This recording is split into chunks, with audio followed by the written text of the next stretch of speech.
સાબરકાંઠામાં ભારત સરકારના આદિજાતિ વિકાસ મંત્રાલય દ્વારા જનજાતીય ગૌરવ દિવસની ઉજવણી કરવામાં આવી હતી, જેમાં પ્રધાનમંત્રી જનજાતિ આદિવાસી ન્યાય મહાઅભિયાન ધરતી આબા જનજાતીય ગ્રામ ઉત્કર્ષ અભિયાન અન્વયે જનજાતીય લાભાર્થીઓ સાથે વડાપ્રધાન નરેન્દ્ર મોદી દ્વારા વર્ચ્યુઅલ સંવાદ કાર્યક્રમનું આયોજન કરવામાં આવ્યું હતું। આદિજાતિ વિકાસ, શ્રમ અને રોજગાર, ગ્રામીણ વિકાસ રાજ્યકક્ષા મંત્રી કુંવરજી હળપતિના અધ્યક્ષ સ્થાને વિજયનગર આર્ટ્સ કોલેજ ખાતે યોજાયો હતો। આ કાર્યક્રમમાં પૂર્વ ધારાસભ્ય અશ્વિન કોટવાલ, તાલુકા પંચાયત પ્રમુખ, જિલ્લા પંચાયત સદસ્ય, જિલ્લા કલેક્ટર ડોક્ટર રતન કંવર ગઢવી ચારણ, જિલ્લા વિકાસ અધિકારી, જિલ્લા પ્રાયોજના વહીવટદાર, પ્રાંત અધિકારી, તાલુકા વિકાસ અધિકારી અગ્રણી લુકેશ તેમજ મોટી સંખ્યામાં લોકો ઉપસ્થિત રહ્યા હતા। આજે જનજાતિ ગૌરવ દિવસના અવસરે વિજયનગરના તાલુકામાં આ કાર્યક્રમમાં ઉપસ્થિત રાજ્યના મંત્રી આદરણીય કુંવરજી, સાંસદ, કલેક્ટરશ્રી, બધા જ અધિકારીઓ અને પદાધિકારીઓ ઉપસ્થિત છે અને આજના આ કાર્યક્રમમાં આદિવાસીઓનો વિકાસ થાય એના માટે સરકાર કટિબદ્ધ છે। દરેક પાછળના વર્ગનો વ્યક્તિ આગળ આવે અને યોગની એમાં પણ ખૂબ મોટી ભૂમિકા છે। આપણા દેશના વડાપ્રધાન માન્ય મોદી સાહેબ પણ યોગને પ્રમોટ કરે છે। એમના લીધે 21 જૂન આંતરરાષ્ટ્રીય યોગ દિવસ ઉજવાય છે। એ આપણા સૌ માટે ગર્વ અને ગૌરવની વાત છે। આપણા રાજ્યના મુખ્યમંત્રીએ કે યોગ માત્ર એક દિવસનો ના રહે, 365 દિવસ યોગ થાય, દરેક વ્યક્તિ યોગી બને, નિરોગી બને, સમાજ માટે સહયોગી અને રાષ્ટ્ર માટે ઉપયોગી બને, એટલા માટે ગુજરાત રાજ્ય યોગ બોર્ડનું ગઠન કર્યું છે।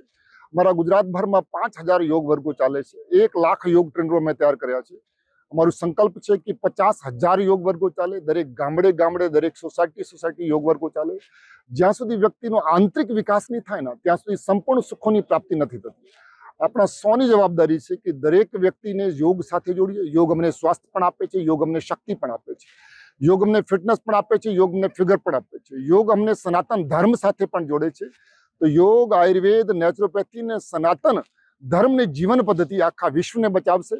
તો આપણે પણ સાથે મળીને યોગ કરીએ અને ગુજરાતને વિકસિત ગુજરાત બનાવીએ, ભારતને વિકસિત ભારત બનાવીએ। ધન્યવાદ। જનજાતીય દિવસ સમગ્ર ભારત દેશમાં અને ગુજરાતમાં આજે ઉજવવામાં આવી રહ્યો છે। આદિવાસી સમાજના બિરસા મુંડા જેને કહી શકાય, અમારા આદિવાસી સમાજના ભગવાન છે, ધરતી બાપા છે, એવા બિરસા મુંડાની જન્મજયંતિ 150મે વર્ષ ઉજવી રહ્યા છે। ત્યારે આજે દેશના વડાપ્રધાન નરેન્દ્રભાઈ મોદી સાહેબે અમારા આદિવાસી સમાજને જે ગૌરવ અપાયું છે, એ ગૌરવ ક્યારે અમારા આદિવાસી સમાજના લોકો ભૂલશે નહીં। ખાસ કરીને આજે પણ તમે જોયું હશે, ભગવાન બિરસા મુંડા એમની જન્મજયંતિના દિવસે સાચા અર્થમાં આદિવાસીના મસીહા કહી શકાય એવા નરેન્દ્રભાઈ મોદી સાહેબે બિરસા મુંડા ભગવાનની જન્મજયંતિના દિવસે એક ટપાલ ટિકિટ બહાર પાડી। એનો અમારા આદિવાસી વિસ્તારોમાં ખૂબ અતિ આનંદ અને ગૌરવ સમાન ગણીએ છીએ। અને ખાસ કરીને આજે આદિવાસી વિસ્તારોને માટે એમણે 80,600 કરોડ રૂપિયાનું જે પેકેજ આપ્યું છે એ પણ ખૂબ સરાહનીય છે। જેવી રીતે જનમન PM આવાસ યોજનાનું એમણે પેકેજ આપ્યું હતું, તેવી જ રીતે દર વર્ષે નવી નવી યોજનાઓ કરીને અમારા ગુજરાતના અને સમગ્ર ભારતવાસીના આદિવાસી વિસ્તારોની અંદર એમણે જે વિકાસના રફતાર કરી છે એને અમે બિરદાવીએ છીએ।